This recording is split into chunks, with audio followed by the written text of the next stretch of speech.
holding the session on the topic of inclusive language for leaders. And we know that this is a very important aspect of leadership is communication. And believe it or not, people watch and listen and really listen for what you say very carefully. I think the higher up you go, the more carefully people listen to what words you use and how you used it and when you used it, and not only in your written communication, but what you say to people in everyday conversations or when you're making formal presentations. So we thought also in today's context where we have just in our at Cal State Fullerton a week ago, we had a hate crime occurred with language that is hurtful language. So this is again, it's a prominent, important, critical topic that really leaders need to model the way. And sometimes we're not always conscious or aware what words we're using that actually are hurtful, in a very unconscious way. So I've invited three of our experts here with us, and Dr. Yolanda Moses, and you're very familiar with Dr. Moses' background. Those of you who are lifters, the leadership level that she has held, the positions she has held, she has dealt with these issues in terms of leadership language from not only 10,000 feet, but also at the ground level. And Norma, you're new to our Leadership Institute.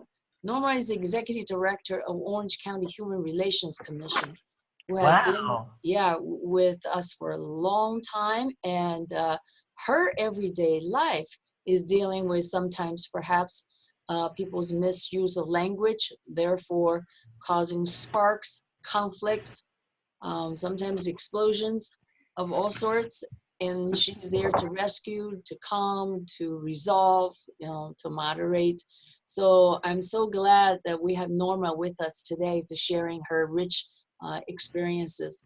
And then we have our own lifter. Many of you may have met Hanea, who is our very own in the Lift Leadership Institute. And this is her area of interest, expertise, and her study as well. So she'll be sharing with us her learnings as well as from her own experiences in the area of inclusive language. And we have three areas that we want to cover today. It's gender inclusive language, that's dealing with gender, and we have racial bias, any language that's dealing surrounding race, and then of course sexual orientations in homophobic and transphobic language.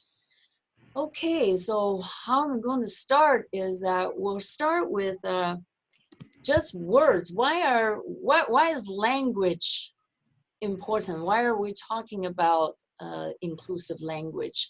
I know, Norma, you had a slide about language matters. Can you talk a little bit about that? Yes. First of all, thank you so much for inviting me to be part of this webinar. Yay. I hope to live up to Ding Zhou's introduction. I know.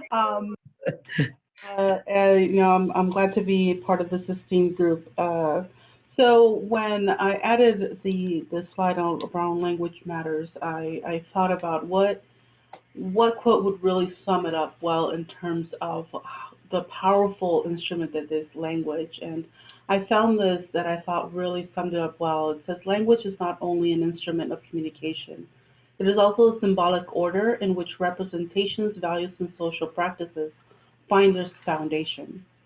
And the way that we communicate and the words that we use, we know that they have a great impact not only on ourselves but others.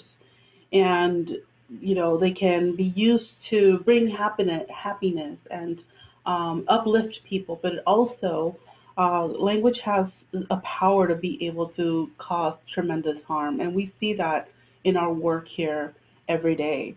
Language is one of the most powerful tools, and it actually binds us, and it also instructs us.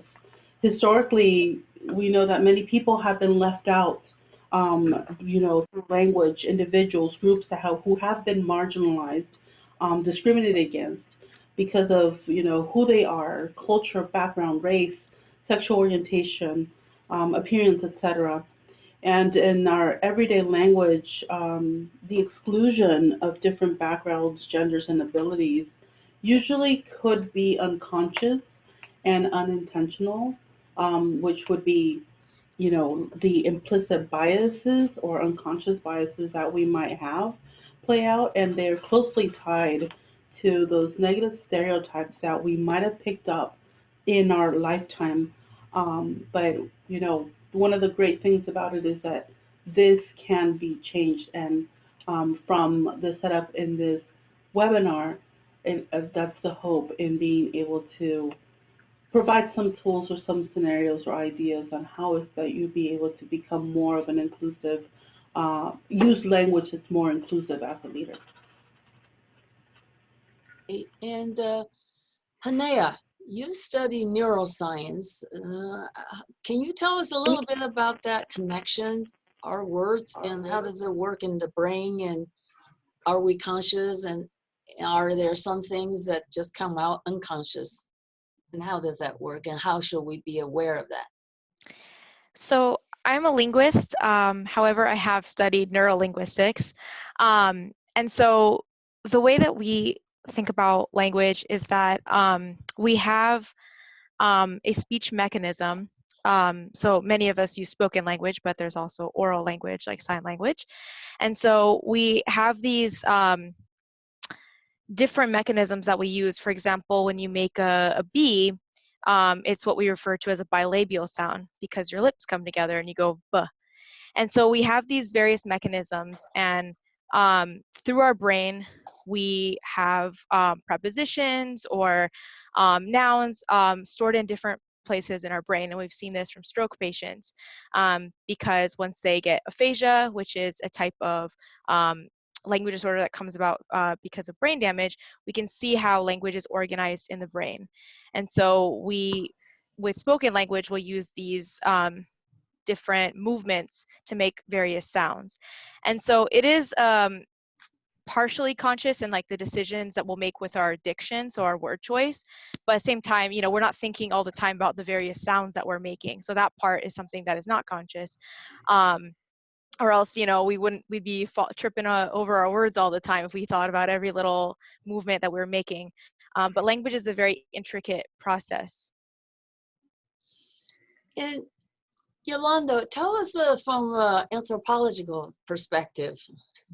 We've been around for a long time. Right.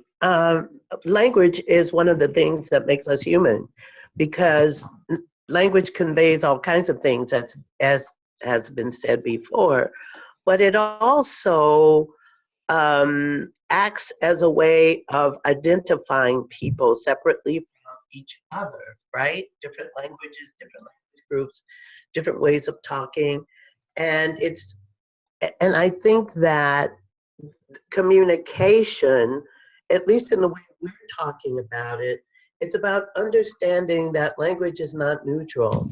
That is, in societies, in a hierarchical society like ours, there's what we call dominant language and non-dominant language. And like it or not, the university has been a place where the language is not necessarily the language that people speak who are coming to the institution. And the language can be very exclusive rather than being inclusive. And I think sometimes we don't focus on the impact it could have on those people we are inviting in. For example, if we speak jargon, if we're talking words that people don't understand without explaining those words, those can have the impact of saying, yes, you're here, but I'm not sure if you don't understand what I'm saying, you really belong here. And this is before we get into gender things. These are institutional ways that language is used to set up a dominance hierarchy. And I think as leaders, we have to understand, to your point, Dean Joe, that our job, one of our jobs, is to break all this down and to create environments where everybody's invited in. And if they don't understand certain words, you explain them. If you use a word that maybe someone from first generation has not heard before, you explain what that is. It's not something that they can't do, it's just something that they may not have heard. So you don't want to make it sound as though I'm in the wrong place. This is not a place for me. And I think we have to keep that in mind. Okay, let's talk about then the gender inclusive language. We have a lot of new emerging languages that surrounding gender, and we're much more conscious about gender language. I come from a culture in Chinese, the language, he, she, we don't make any difference. It's ta, it's whether it's a male ta or female ta, it's the same. So that in that aspect is gender neutral for me.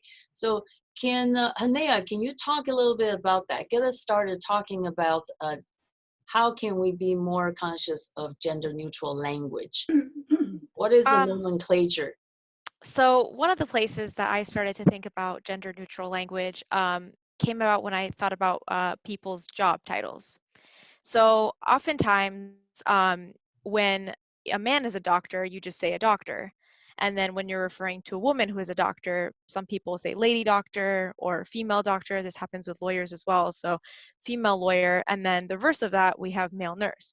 And so what we're doing is that we're marking this form. So nurse in and of itself is an unmarked term. It doesn't specify that it's necessarily a woman or a man, but we start to qualify it by saying male nurse. So we're saying that, oh, this is something that's weird, right? It's out of the norm. And so we see this with lady doctor as well. And so obviously more women are entering the medical profession. And so this is something that we have to be more mindful about because this sends a message to young girls and boys when they're, hearing lady doctor, oh, okay, maybe I shouldn't be a doctor if I'm a girl because that's not normal. And so I think we have to be very mindful with the language that we're using. And we've seen this with, instead of people saying, waiter or waitress, people have started to say server. And so this is something that can definitely apply in education as well. I think not bringing up gender where it's not relevant because it doesn't have to do with how good you are at your job. This is a little bit easier to do in English. Now we have languages like Spanish where there's grammatical gender. So you would have an O suffix or an A suffix depending on the gender of the person. So that's a little bit harder to avoid. And we've seen some people who speak Chicano English start to use Latinx, for example, instead of Latino or Latina. But we have seen that even with grammatical gender, there was a study done by a Stanford psychologist, Dr. Laura Bordinsky, and she saw that based on the grammatical gender, she looked at Spanish and German, and so she looked at the word keys, for example. And so in Spanish, it's feminine, and then German, it's masculine. And she actually found that if you were a speaker of German, you were more likely to describe keys with stereotypically masculine adjectives. Whereas if you were a Spanish speaker, you're more likely to describe keys with more stereotypically feminine adjectives. And so it's very interesting and a place that we're starting to do a lot more research to see how grammatical gender affects how we view people or objects in the world. Anybody have examples of that you're aware of? What Hanea just talked about? Well, I want to say something about English. One of the things that we did in the 90s and the early 2000s was to try and neutralize language in terms of using gender neutral terms. And some of the pushback was man, male, includes female. And we know from research in anthropological linguistics that when you don't call out the gender, that it does not encompass the gender. So if you use men or man or a term to talk about men and women, people do not assume that it encompasses gender.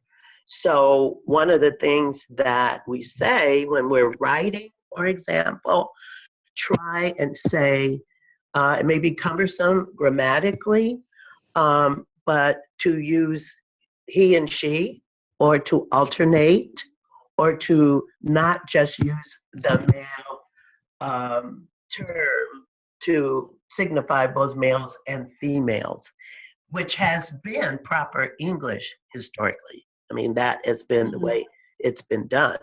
So you, in some ways, it's like disrupting what is not functional anymore, to at least signal in your writing that you know who your audience is and what their expectations of you are. So, Yolanda, does that mean the word that comes to my mind that I've actually used often, mankind? No, you don't use man. So See, how would I change you'd say uh, humankind. humankind? So we change the word to be more inclusive. So Yes, instead of mankind, I could say benefit to all humankind. right. Or if you said something like man the tables, you'd say, you know, staff the tables, Staff the tables. right? So it's the same thing, but why would you use those terms? Well, Mhm. because historically, grammatically, that Yes. meant both men and women. Right. That's They very were- good. So this is putting mindfulness about the common words that we've used automatically without thinking, but actually pause and think about it before we say the words that have been historically describing everybody, where in fact does not. Right. I mean, it really does not. Or people who are reading it don't see themselves there. Okay. I've said mend the table before, so I yeah. know. We all have. We grew up with that, right? Right, exactly. This is very good. Now this is actually mansplaining. I was thinking that's a word that actually framed the experience I have had, and I just didn't know what is that called. Who can help me explain what is mansplaining? Norma maybe can. Norma? Is Norma there? Yes, I'm here. Mansplaining. The way that I understand mansplaining is when, let's say you're in a meeting Yes. with males and you're speaking as a woman, giving your 2 cents or explaining something, and a man jumps in to fill in whatever gaps they feel you're not filling with the information, or trying to explain further whatever you might have said, because to their understanding, you didn't explain it as it should have been. I'm not, that's Good. as far as I No, that's explain fine. And Dingjo, I'm sure you've experienced that, right? Yes, I was just told what that is. Hanea, you have put that down as something that we need to be mindful of. Tell us about what you know.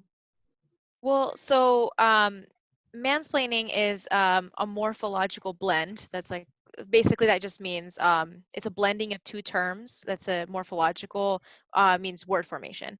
So it's like smog, right? Smoke and fog. We have men or man explaining basically. So we get mansplaining, and so it basically has to do with when you have it's not a conscious thing that men do, but it's just that something where they don't always value what women have to say. So even if a woman is the most qualified to be talking about something, they'll explain it to you or better for you than you could explain it, they think. So it's just something that I think people don't do it deliberately, but that it's something that you have to think about.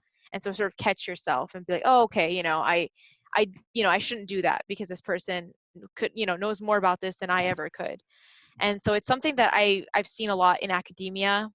And I've seen that I'm glad that we have a term for it now. because it's been something that's been around for a long time. And so I think there's a lot of power with words. And so when we name it, we can sort of better understand it and be able to say, okay, you know, this is something that historically has happened, but was something that we should probably refrain from in the future. Is this an official word now? Is this an official word? Yes. Yes, yes, it is. It's in the lexicon in popular culture. But you know, I think that some men are very aware what they're doing. It's been my experience, and I've been at this a long time. I think some of them are aware of what they're doing, but they've done it so long that they're not self-reflective Not of self-reflecting. the impact it might have on someone who might feel vulnerable or who maybe have not experienced this before. Because, you know, your research, I'm sure, tells you in communications that males tend to dominate conversations. That's that's how the socialization has gone. It's slowly changing. But those, for older males who tend to have positions of power, particularly in universities, I see it every day. Mm. And they're not always. Yeah, is this the same, like, I just made a point and no one responded, but then another man jumped in and actually paraphrased the exact same thing, and everybody claps. Is this explaining? Yes. It's a part of it. Yeah. It's a part of it, but it's also about invisibility. It's about what you're saying is not as valuable.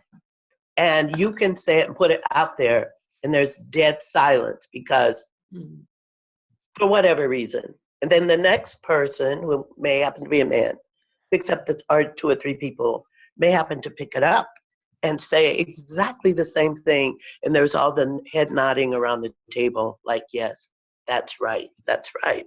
And you think, what am I, chopped liver here? I said that 2 or 3 times ago. And so what I have told my students and people that I mentor is you have to own that space. Mm-hmm. You claim that space. You say, oh, I'm glad you picked up on that because I said that a while ago. You know, and it's funny that you mentioned that, Yolanda, because just last year I was reading an article about how women in a workplace should really bring each other up. And so sort of the meeting space scenario that I talked about, where a woman would share an idea about, you know, a project per se, to kind of circumvent or avoid mansplaining coming in, that another woman would come up and say, you know what, that's a great idea. Sort of really trying to bring that to the awareness that the ideas that women have in spaces like these are valuable, are intelligent, and that to be able to bring the women's voice in this space, that other women are able to kind of come together to fortify and support, to make a statement in spaces like that. Right. And you know, as Hanea says, we have to be aware of it, first of all, because there are men now who will also do that. Right. Well, what you said just reminded me of something that I can give you an incident where the director of admissions came to have a conversation, and she was going to go back and inform her staff. And she says, I'll tell the girls about this. And I said, I didn't know you have any girls working for you. That language is still heard today. Yes, it is. Some of it has to do with where you're from, how you are accustomed to talking about folks.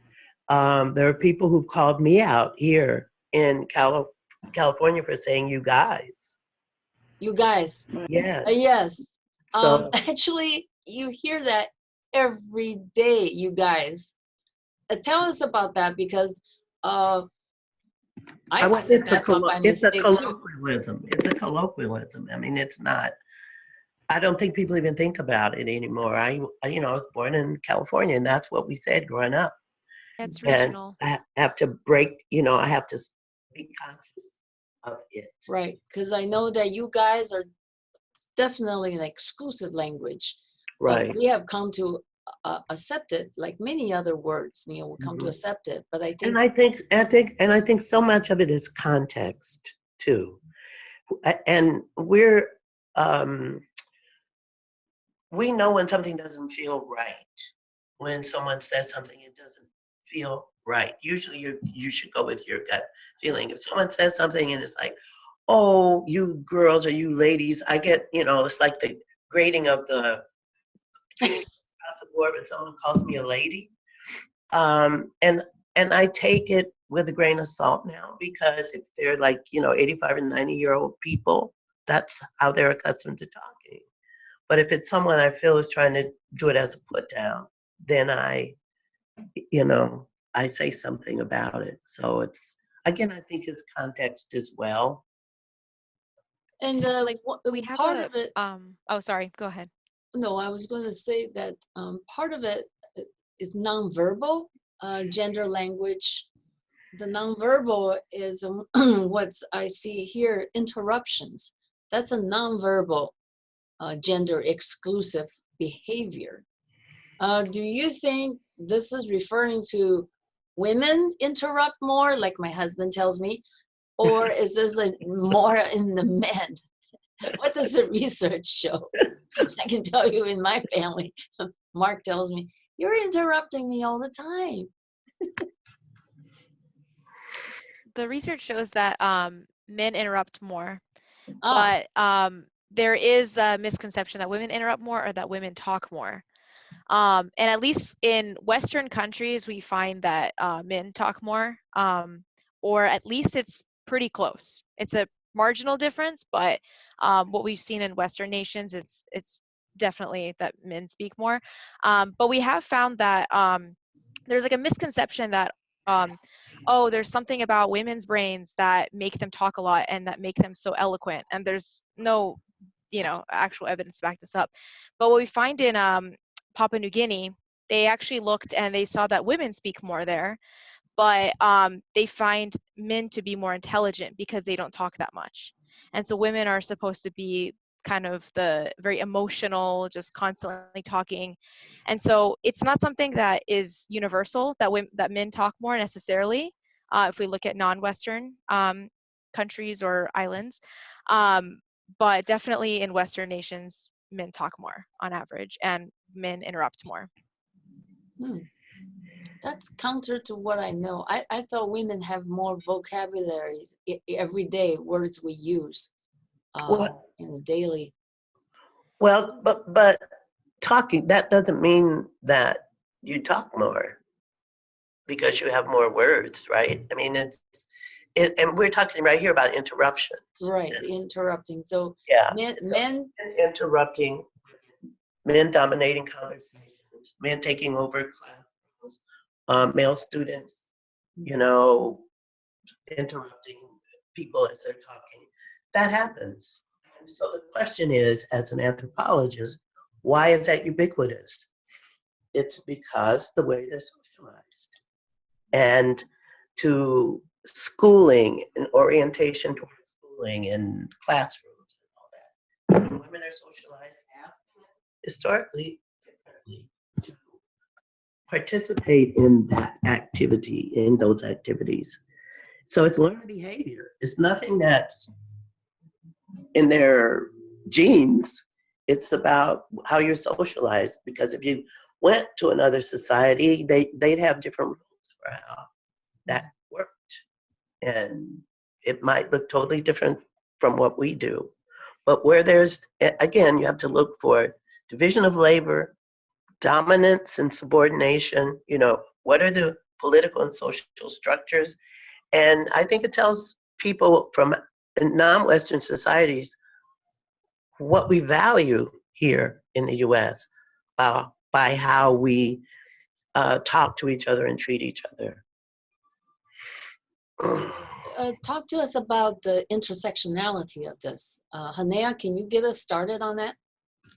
Yes. So when I did my research on language and gender, you see that there's no way to just call something women's language or men's language, because language is a way of showing our identity. And so it's an intersection of different parts of our identity. So your sexuality may impact how you speak. For example, in the US, there's been a term called the gay lisp. And so this is something that, members of the gay community have, we don't know if it's like conscious or unconscious, but it's a way of belonging. So it's like a linguistic feature that they've sort of adopted. And we see this with like was something that we saw that like women were primarily using and were shamed for using, and then now we see that a lot of men also use it in Southern California at least, and it's starting to spread. And so we see that also your race may influence how you speak based on a dialect. For example, African American Vernacular English is a type of English that people are shamed for speaking, even though it's a completely valid form of English. So it's not just gender, but the way that we speak is an intersection of all the different parts of who we are, our job, etc. And what we find is that students in our universities um, are bicultural, tricultural in terms of how they speak, and so that they may speak a particular kind of vernacular in one setting, and in a different setting they speak a different kind of vernacular because they know what's expected of them in certain settings, and so they can code switch, and they do that a lot as well, which is why it's important, I think, for leaders to understand who our students are and what kinds of knowledges they bring to already funds of knowledge they bring with them to the institution and experiences, and how it's going to impact our institutions. The way the things we've been talking about have had an impact on how our policies are written, how classes. I mean, so language. It's very, very important for us to understand this. I remember, in my role as a chief diversity officer, how I had to talk with a faculty member from Dingzhou who didn't understand how words she was using was offending some of the students of color in the class. And she just said, I had just never heard this before, that I was saying anything that this is how I learned English in where I came from, the university that I was. So there have to be also spaces if we're onboarding new people, if we're training people to lead institutions, for them to understand that language really matters, and for them to understand the local context of where they are. What are the kinds of issues that can come up around language? And what kind of tools they need to have in their toolkits to handle those kinds of situations that just may be misunderstandings, but can have, a lot of impact. Yeah, Nora? I just kind of want to add a couple of things. Say that one of the things that we focus in our work here at OC Human Relations Commission is, to be mindful of how we talk to each other and that it matters. It's not only about what you say, but how it's being heard. Mm-hmm. And in the spaces, at least where we work, we really try to make sure that we create the space where people feel like they can be themselves, they could speak their truth without being judged. And as leaders, we have to be so mindful and open and be prepared to be able to be challenged if we are unable or we don't know about that culture or that gender, or to make sure that we're able to create this space so people feel that they can contribute and that they are a contributing factor to those spaces. So I just wanted to add that piece. Mhm. Excellent. Thank you. In this this particular slide that Norma has about, you know, the historical context is what you were talking about, Yolanda, and Yes. how our life experiences, whether you're saying it or you're hearing it, right? The filter that we have, each of us have our own filter. Right. And we need to be mindful of the impact that our positions have on other people who may feel silenced in our presence because they can't say anything or feel like if I say something, it might impact my grade or I might get in trouble or something like that. And that's what I'm saying. We have to be, as leaders, sort of bend over backwards to kind of say, am I being inclusive? Am I alienating or isolating anyone with my language? And am I allowing, as Norma says, opportunities for other people to give feedback about how it's going? And we're going to move into, this is an area where explosions have occurred over And are words. occurring. Right, and still occurring. Like I said, on our campus, it just occurred last week. What We was the had, specific thing? huh? What was it? It was a fraternity that put out a flyer, individual member put out a flyer, had a racial slur in the watermark of the flyer. So of course it was appalling that such kind of language could be put on and actually made public and distributed. So we had an actually town hall this Monday afternoon. Goodness, hundreds of people attended the town hall, and it was a fountainhead of many things on why this is a trigger, why this language was hurtful, but going back to the historical context and what that means, and then also what does that reflect in terms of the current institutional racism, not only in that particular fraternity, but what does that mean as an institution? So all this came out over this hate crime incident we I had. see. Right. Well, at least you did that. Some institutions across the United States just ignore it, or say they don't know what to do, right? Mm-hmm. So at least you're tackling it. Well, we're seeing our national leaders, I make that plural, many leaders from all different fields have, you know, I guess run into this and then they're caught on it. And why does it matter? I like to pose that to all of you. Why does that matter so much? And should it let us? Because some people have taken the stand that let them say whatever, you know, just build yourself a wall, a shield, and the immune system so that it doesn't hurt you. What do you think about that? What is this racial, ethnic slurs, and what are the words that we actually should be mindful of? Can I share an example? Yes. Hi. First of all, thank you for hosting today. I was so excited to get the email about the webinar today. This is Fawaz from Mount SAC, and I wanted to share an experience that I personally had recently, well, not recently, but within the past couple of years. Ever since the national election, I've noticed that there are some faculty who self-identified vocally with a specific group, became a lot more vocal about using ethnic slurs in public, and they thought Faculty? faculty, tenured faculty, and department chairs, thinking, hey, if the president can come out and say whatever he wants to, then we're a part of the same party, therefore it's okay for us to follow the leader. And it got to the point where, you know, like Dr. Moses mentioned, it was ignored by, you know, the college the first couple of times. But then when this person finally sat down and actually documented some of this in an email that blasted out to everybody, that's when they couldn't ignore it anymore. And it dawned on me, why did we have to wait 2 years before somebody finally addressed it?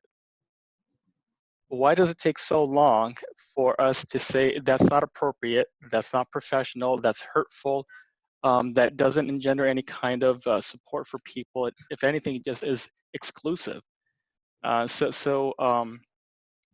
completely agree. I mean, it's a difficult topic to address, but it needs to be addressed right away. I remember one of the examples that I personally encountered. I was actually in a room with a person like that, and the minute this person made a derogatory comment about a person based on his religious background, Mhm.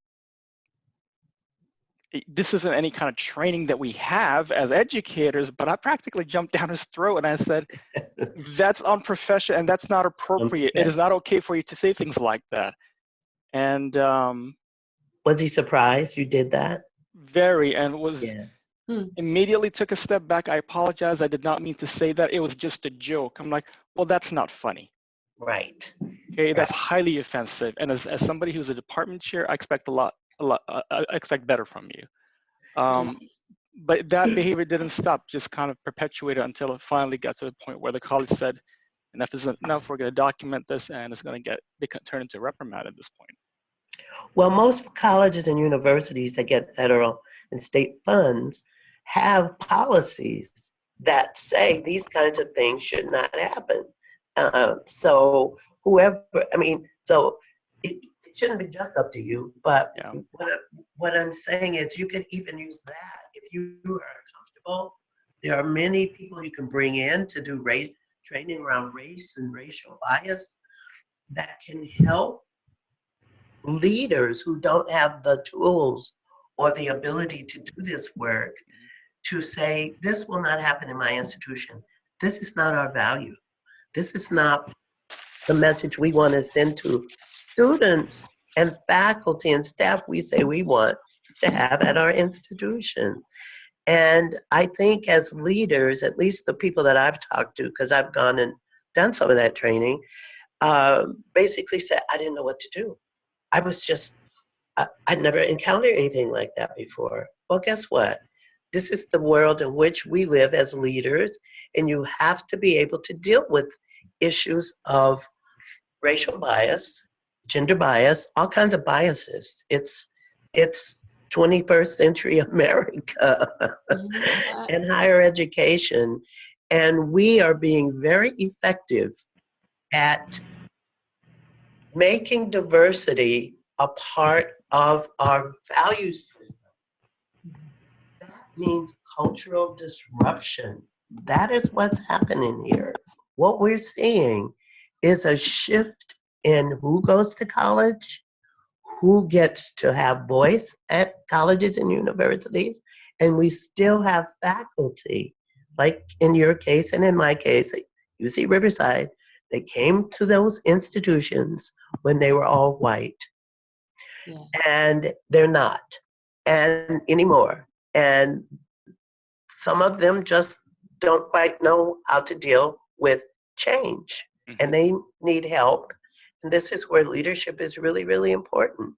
If you're not going to bring in students and have them leave, or bring in faculty and have them leave, then this has to be addressed systemically.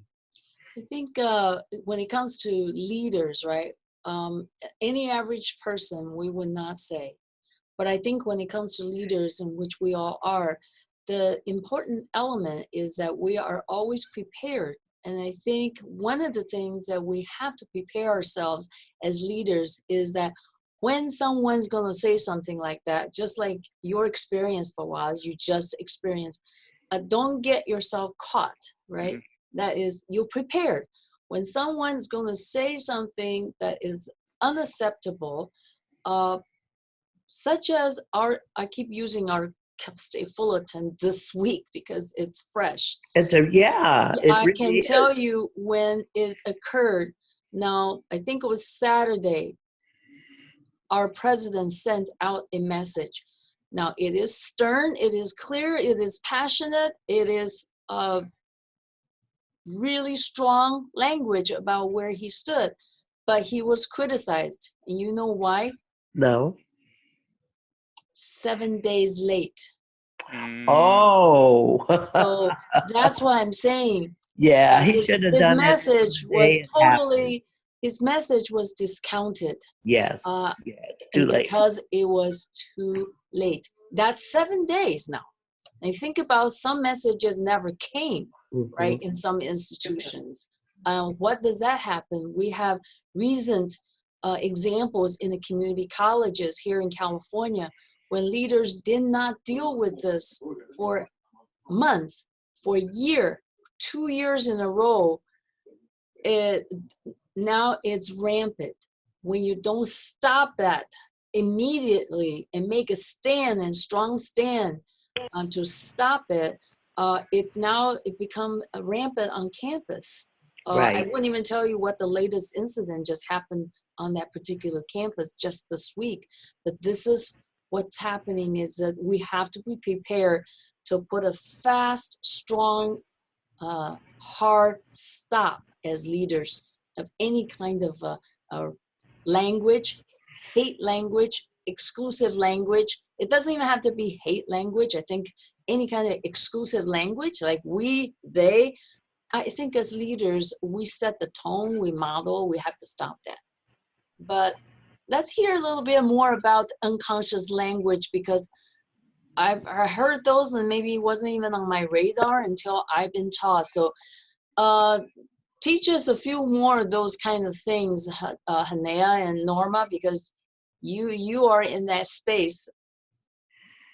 Like the one you just said, gypped. I still heard that actually just 6 months ago, about a few months ago.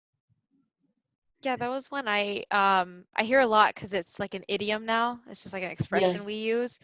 And so that's one that I was like, oh, okay, that's definitely a problematic term. I think that one, especially because we don't talk about it as much compared to like the N-word, for example. So I think people don't know like, oh, hey, this is also a slur that's really bad that we shouldn't be using. Another one I hear is like towelhead, or using, terrorists to describe people of Middle Eastern descent, or that practice Islam. And I think also that happens a lot with like light versus dark.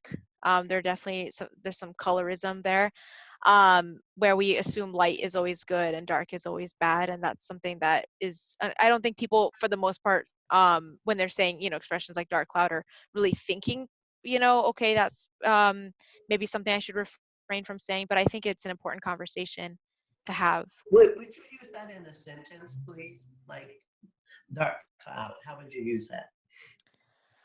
Well, one that I hear is like, there's a dark cloud over my head, which is an expression. And I don't think people are meaning to be racist when they use it, but Oh, okay. I think it calls attention to the fact that we think that dark is always The bad and light negative, is right? always, yeah, and then Using light is dark as the negative.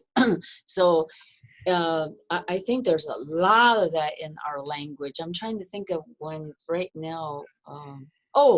In academics, I have actually caught my doctoral students say that, like, gone to the dark side. Like, Oh, that means you become an administrator. Exactly, but that means negative, right? Anything we say go to the dark side. So this has to do with skin tone, and this is the ingrained institutional racism based on color tones.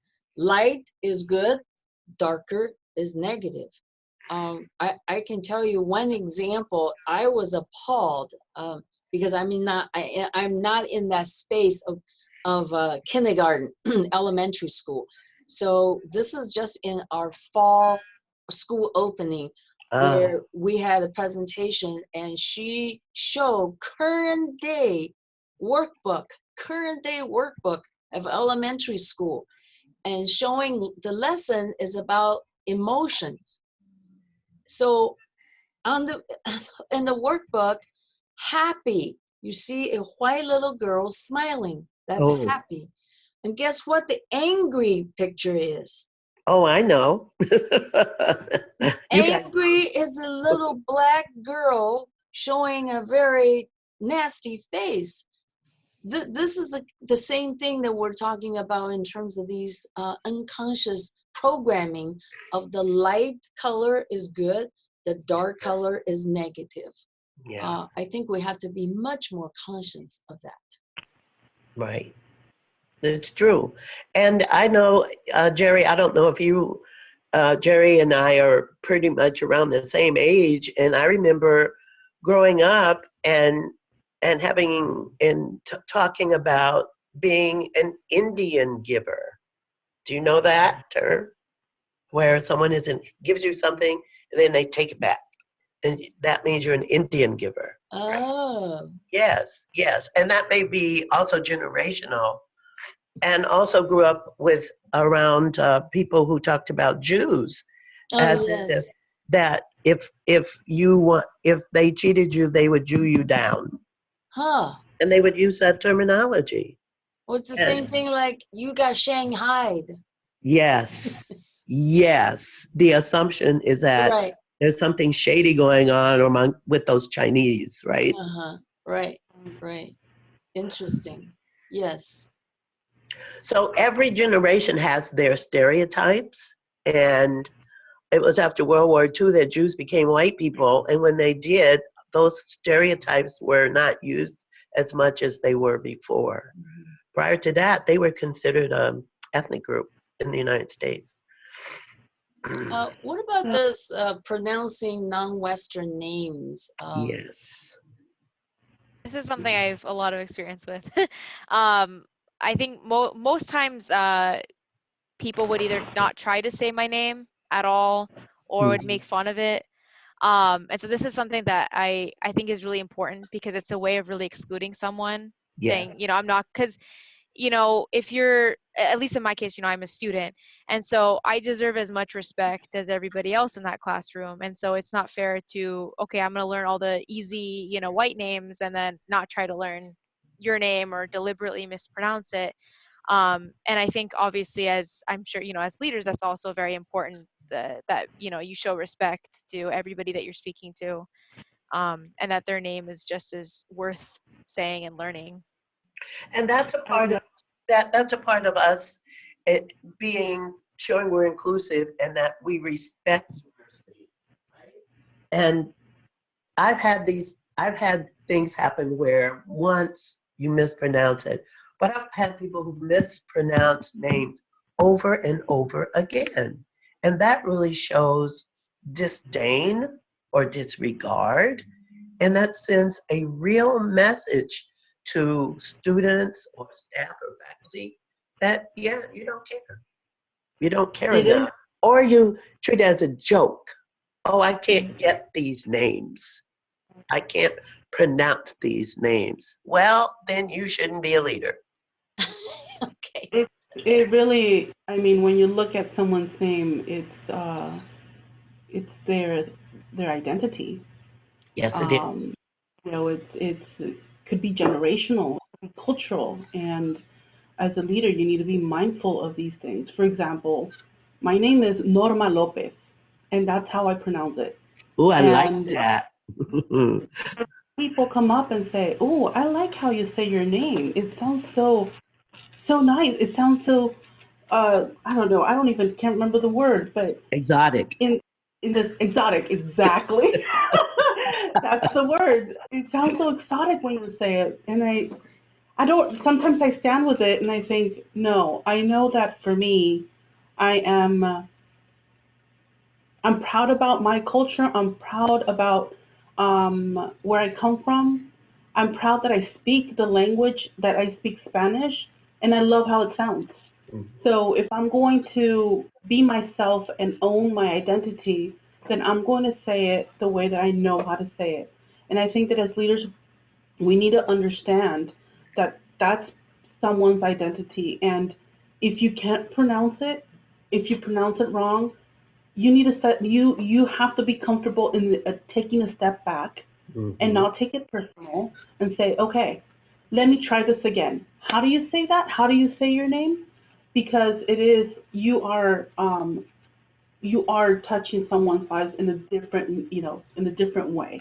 And I kind of wanted to add to some of the conversation that's happened here around racial bias and just language, because I know that for our work here, one of our main tasks is to track and report hate activity in Orange County. And when we're talking about language, unfortunately, incidents like Ding Joe, I'm sorry that I'm going to have to correct you on this, but incidents like the one that happened at Cal State Fullerton with the racial slur on the flyer is not a hate crime. It's actually a hate incident. So if you report that to law enforcement, because it doesn't fall under criminal activity, it's actually protected by the First Amendment in terms of the rights for speech, etc. It actually falls under hate incidents. And for 2008 reporting that came in this year, we had a 75% increase in hate incidents in Orange County from last year. What percentage increase? 75%. Wow. And when you look at that, and we were talking about, you know, as a leader, you stand up, you speak up, we have to be mindful that there's people that if it's difficult for us as leaders to stand up to someone who might be using a racial slur, who might be discriminating or, you know, et cetera, being bigoted, imagine what it looks like for students. A lot of this action is normalized. And you don't know how to take that. You know, it's a word that's used in everyday life. But if it's difficult for us, we need to make sure that we educate ourselves around that, around the language, around the slurs, and be able to impart that knowledge on others. So they themselves have the tools to stand up and speak up. Where do they go to get support? Is there something that can be done? I think that I was actually at the town hall at Cal State Fullerton on Monday, and it was heartbreaking to hear the stories, but at the same time, it was amazing to see that these students felt that they could share, they could talk about their experiences, and those stories sometimes are not heard. And as leaders, we need to make sure that we create the space to be able to have people share the stories. Otherwise, we don't know that a word that was used, you know, caused some harm, or that, you know, there's a hate crime that just happened and people don't feel safe. They feel they're a victim. They feel like, you know, we can't report this because we don't know. It's something that happens every day. Unless we open those doors, then all of this always kind of gets swept under the rug. So Norman, you deal with this in all different kinds of organizations and they call you on it. So we're talking about leaders. What would you recommend the leaders to do so that they don't have 75% increase in their institutions, in their departments, you know, in their world of these? Yeah. So in the report, we actually were very diligent because of the rise in the numbers that we saw. We were very diligent in making sure that we added what is it that you can prevent, what can you do to prevent hate from coming to your space, your community, your town. And one of the first things, like I said, was educate yourself. You need to understand what hate looks like. There's so many different levels, right? ADL has an amazing resource. It's called the Pyramid of Hate. It gives you all the different levels, from anything from a microaggression all the way to the top, and how is it that it builds on top of each other. So the moment that you're able to understand all these different levels and you're able to share that's one way. The other one, I think, is part of what Cal State Fullerton is doing and some other schools is promoting the acceptance. And I think in all of this, it's important that we do self-reflection. In order for us to be able to talk about these things, you need to understand where you stand around your biases, the way that you communicate. Because otherwise, then how can you impart the knowledge to someone else? And you know, you're able to model that respect, et cetera. I think the other one is building a report system. How is it that people are able to share their stories? And the institutions need to have a process in which, okay, so if this type of situation happens, what's our response? Do we reach out to a local community organization to support in bringing training? Is it that we need to create a system that is going to support the survivor of the hate activity? How is it that you're able to support them? And that's the other part. They become so vulnerable. You need to make sure that they understand that there's a community behind them that's going to support them, that they're not isolated, because that's what this activity tries to do. It tries to instill the fear, use the language to be able to overpower and feel and make these people feel like they're alone and they have nowhere to go. So as a community, we need to come together to show support. Speak up. Apathy is going to be interpreted as acceptance. Mm. We need to make sure that on every level, media, your leadership, all the way to the top, how is it that we're able to draw attention so it drives away the hate and it really showcases that we're unit, we're one, we're together in this, that not in our town sort of deal. Here at OC Human Relations, we have a hate crime prevention network. So is there a group of people, leaders in your space that believe in anti-hate, that don't want this type of language? Is there an ability to bring those people together and bring some initiatives, make some recommendations?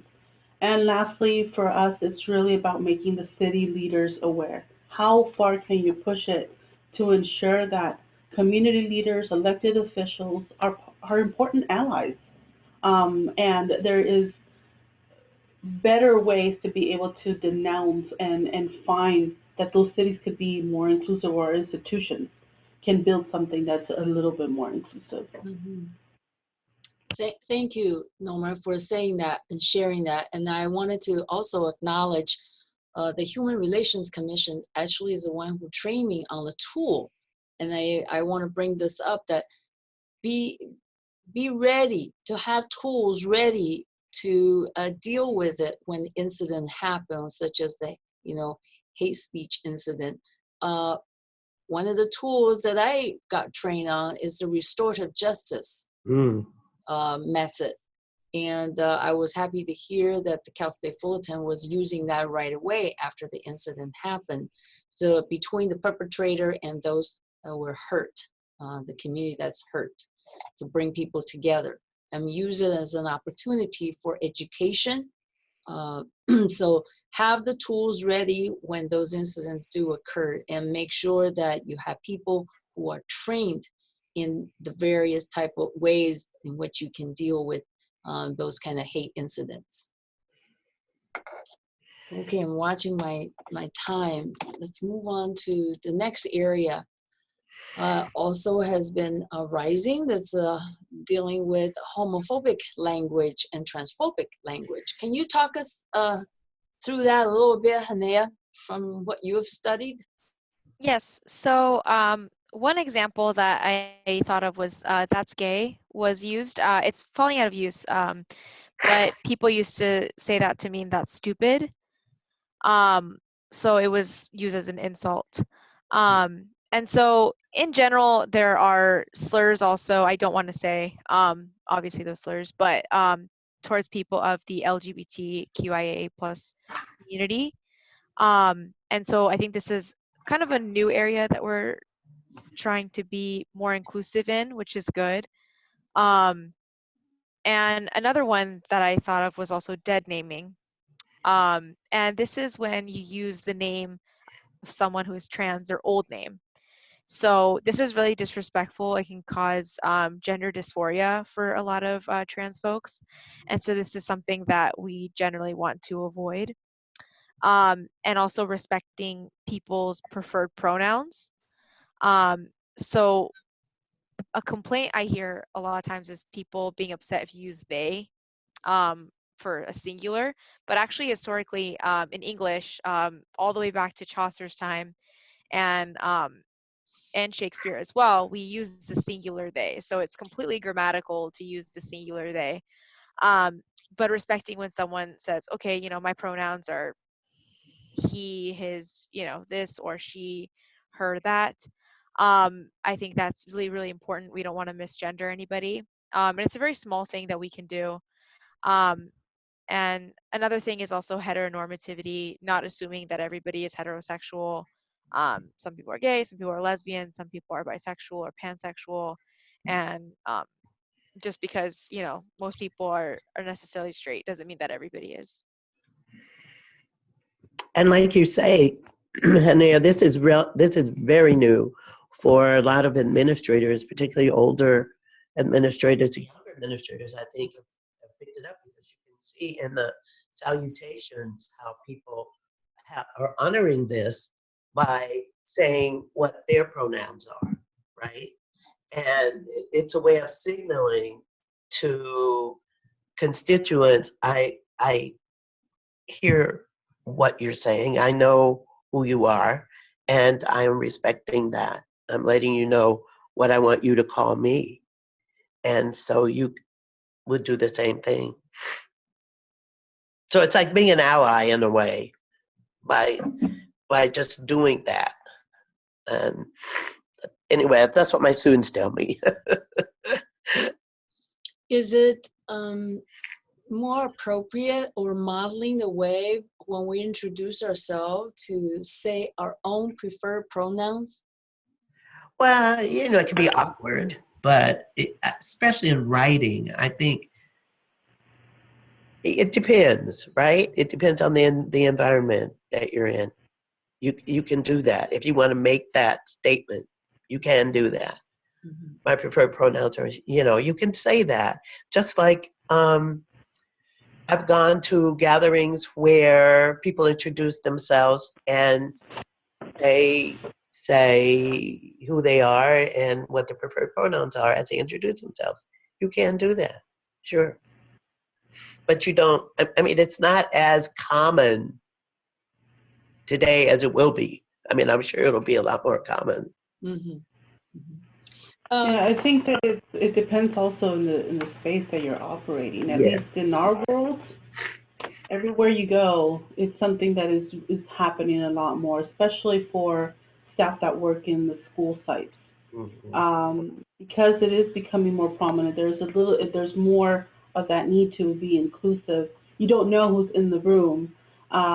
We know that people are trying to model the way to be able to be inclusive and make people comfortable, that they begin to use that. They'll introduce it, they'll say, my name is Norma Lopez, and I'm the Executive Director of the Human Relations Commission, pronouns she, her, hers. Yeah. So it takes a while, but it really does set that tone. And if you are a leader in a certain space and you want to be inclusive, it is something that you could begin to train yourself in to create the spaces that we're trying to create. Right. And I know in another way, we've hired a lot of faculty and we've had a lot of meetings and receptions and things like that. And we ask, it's like, don't assume. And, about spouses. Don't assume about identities. Just, let people talk about who they are. And, don't superimpose they have a husband or a wife or Right. they're, that kind of thing. It's like, oh, who's your husband? Or if it's a guy, oh, who's, is your wife coming? That kind of thing. And I've seen people say, both ways. Males say my husband will be coming, and females who say my wife will be coming to the event or it's whatever. And it's like, oh, egg on the face, right?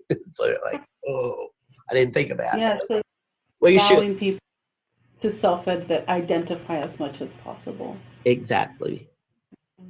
I think that's a very excellent, wise, important advice, Yolanda. It says, again, is stopping yourself by the automatic mode to just pause and think about your language before you say it, right? Right. Is that automatic is your wife coming? Because we have these visual cues. When you see a woman, you ask, is your husband coming, right?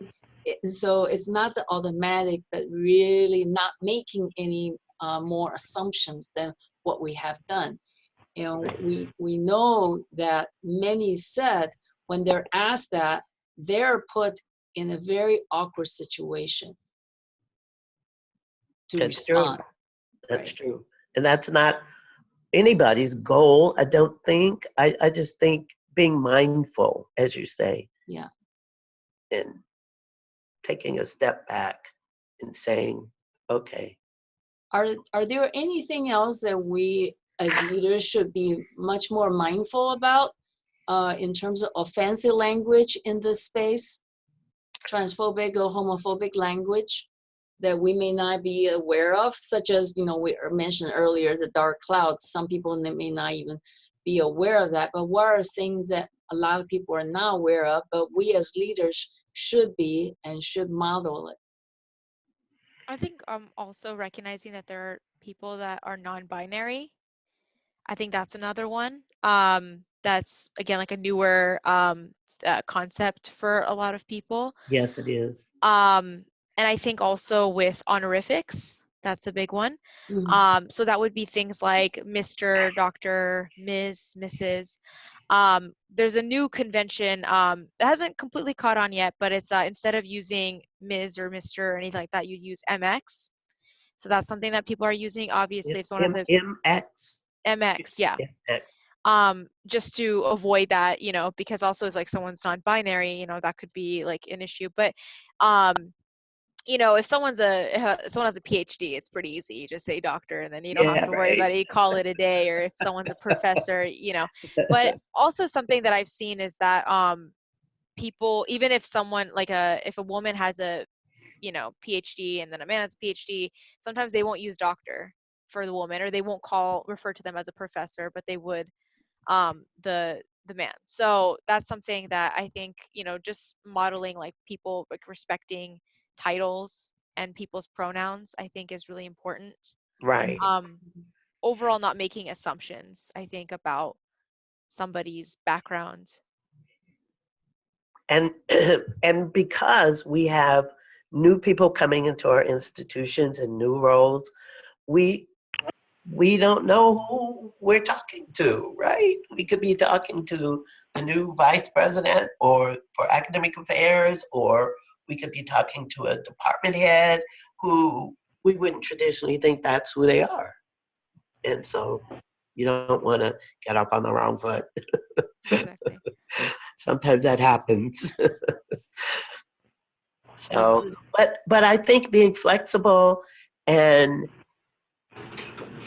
we're all learners on this journey, right? I mean, I've been at this a long time, and I learn something new all the time. My students, my staff, my faculty are all, I'm learning more and more about how to be inclusive and how to model that in leadership, right? That's really important because as you said, Ding Jo, people look to you. And even if you don't have all the answers, you create a space where those kind of tough questions can be asked and those tough conversations can be had. I think that goes a long way in helping people um, see you as being fair, at least trying to learn what's going on, Mhm. right? And come back with information because there are things you just don't know. Right. We'll call normal I think to come I in. think that that's what inclusive language, right? Yeah. The challenges do. It really is taking a deep dive personally to see and kind of iron out some of those um, embedded habits that we might have picked up in our lifetime. So you need to be comfortable with being challenged Mm-hmm. and challenge those habits because those are the ones you're going to have to change over time to be able to be a leader to create those inclusive spaces. You know, you have to be mindful and consider the implications of the words and phrases that you're going to be using when, you know, talking to students or talking to other rooms and really looking at that. And the deeper that you actually dig into empathy and imagine an experience that it's not your own, it will open up the doors. It will create that space. and open yourself to learning. Because as Dr. Moses mentioned, it's a lifetime journey. Well, language changes all the time. There's new jargon. There's always something new coming about. And the more open you are, the better equipped you will be to create those spaces where everybody feels included. Right. Yeah, that's excellent, Nora, is putting yourself in that learning mode. And when you are self-aware that you want to change, one of the suggestions I would give is that when you want to change as a leader, tell those who are around you, who work with you, that you're trying to change. So let's use the inclusive language. I would say, I'm trying to learn to use more inclusive language. It may not be in my prior programming, but I'm trying to become more aware and be more mindful of my language to be inclusive. So when you hear something that I'm saying is being exclusive, offensive, would you please let me know? I would appreciate that. It's inviting feedback and reminders from people, and not really taking offense when someone calls you on it. Right. But being proactive and asking for people and letting people know you're working on it. Yeah. We're all work in progress. We are. And we can share information. Like I really thank you for that information about ADL. I think I might take a look at that. Yeah, definitely. If you are in Orange County, OCHumanRelations.org has our 2018 hate crime report up. So if you want more in-depth information about the targets, etc., it's there. Okay. Or if you have questions, you can always email me. Ding Joe has my contact info. I'm happy to provide that information. Very good. Great. Thank We'll you. make sure we include that in the post that we send out along with this recording of today's session. I'm just wondering, before we close, we're coming to the end, if anybody have anything to add, any of our lifters have anything to add, or things you want to know more about that we can find resources for you?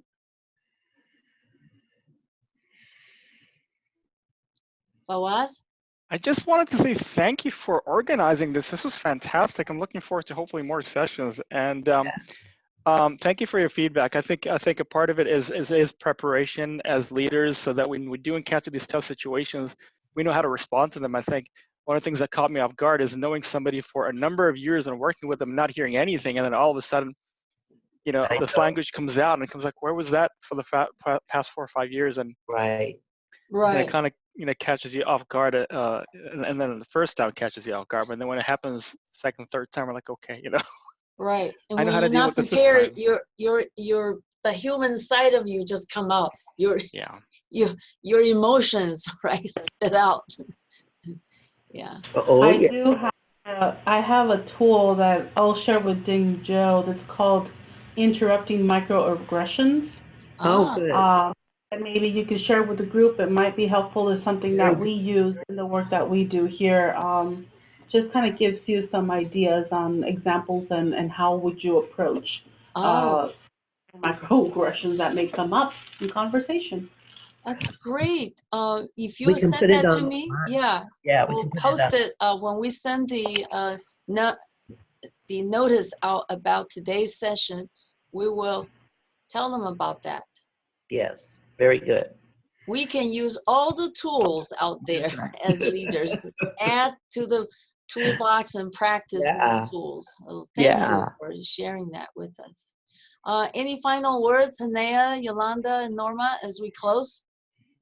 No, I think this is really, it's really important. And as I think we all have to remember that we're doing work with these students that will hopefully help them, and I mean all students, not just students of color, but white students, become better citizens in this diverse world, because they grew up certain ways too, right? With thinking certain ways. And if not us in our universities, in our classrooms, to change that, then who in the world is going to do it? So we have I think, a responsibility here, and giving people language with which to engage difficult dialogues, I think, is one of the best things we can do as leaders. Hanea, I words just of wanted wisdom. to thank you for having me, and this was really Oh. interesting, and I've learned a lot as well. And I think that, you know, as a student, it's really it's something that is really near and dear to my heart, in, you know, being inclusive, because I know what it is like to be excluded. And so I like to see that, you know, hopefully, like, you know, the generation, you know, after me will be in a more inclusive environment. That's what we need, is And that have language that bring us together rather than Mhm. divide us, Mhm. right? Unifying language versus divisive language, inclusive language versus exclusive language. And words are very powerful. They are. Yeah. Okay, well, Yes, No. thank you yeah, very Nora, much for having Thank me. you, King Joe. Um, Thank you, Hona. go We're ahead, good. Norma. no, I just said thank you so much for having me on, and I also learned a lot, things that I didn't So know did on I. the academic side. But I just like to add to the importance of our leadership roles, not only in academia, but just in the community itself. I agree. It's important that you do your self-awareness and check and really kind of try to undo or look at your different biases that might be playing out, because we have people that look up to us. There's people that count on us in different ways, and in order for us to be able to serve those people and our communities better, we need to understand our own background and language. And at least in my work, the reason I'm here is because I know my background, I know my family's background, and I want to arm my community with the tools that they need to be able to address hate, to be able to defend themselves, to be able to know that they have rights and that they're able to use their voice to speak out. So we need to create those spaces. As leaders, we need to bring people behind us so that they're able to move forward beyond after we're gone, and Yes. be able to kind of keep the Indeed. torch going. Wow. Well, that's the best closing statement. I can't top that one, Norma. So No. thank you all for joining us. And Thank you. until next Thank time, you. and if you have topics of interest, please suggest away. We are Okay. glad to accept them to plan for future sessions with you. So thank you. Bye-bye, lifters. Bye-bye. Bye. Bye.